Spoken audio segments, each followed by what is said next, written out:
पुत्री। क्या नाम है मैम आपका? मीनाक्षी जुनेजा। मैम आपका जो मैटर है, क्या मामला है इसका?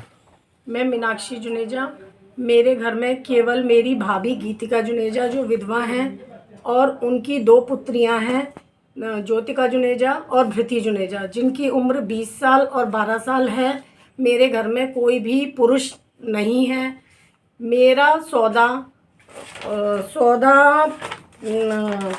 विवेक सारस्वत और सुरेंद्र कुमार पचौरी के साथ हुआ था, जिस सौदे के लिए उन्होंने मुझे 20 लाख रुपए बयाने के रूप में दिए थे और जिसका समय 101 दिन निर्धारित किया गया था, परंतु ये लोग इस सौदे को और उसका पूरा पेमेंट मुझे देने में असफल रहे और मेरे द्वारा समय समय पर इस सौदे का समय बढ़ाया गया मौखिक रूप से, परंतु वे फिर भी असफल रहे।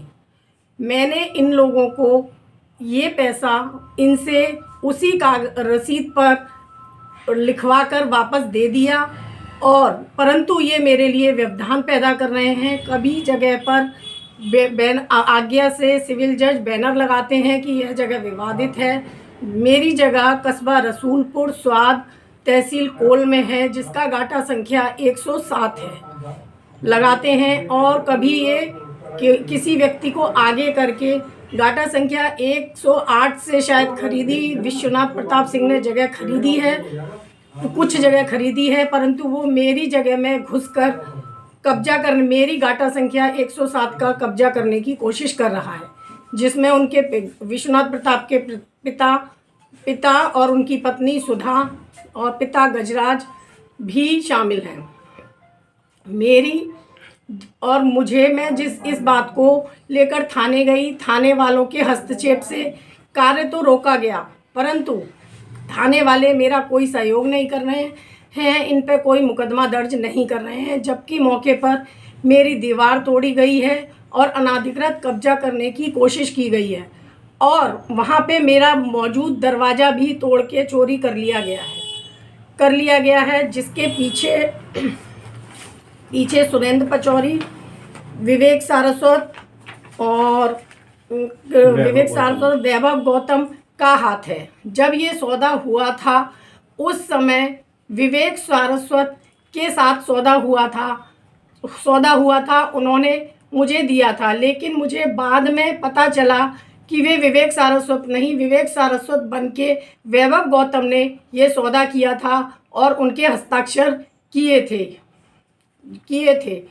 जो ये एक असंवैधानिक कृत्य है और जो एक तरह से 420 मेरे साथ की गई।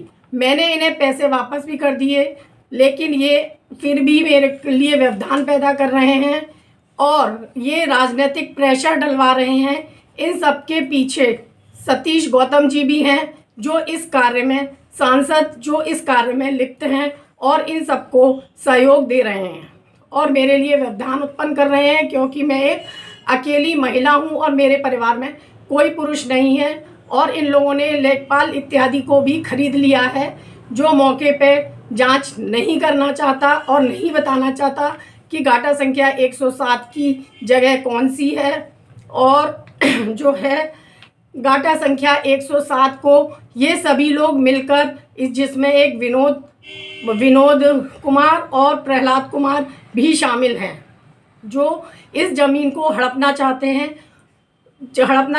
मेरे गाटा संख्या 107 पे कोई भी मुकदमा विचाराधीन नहीं है।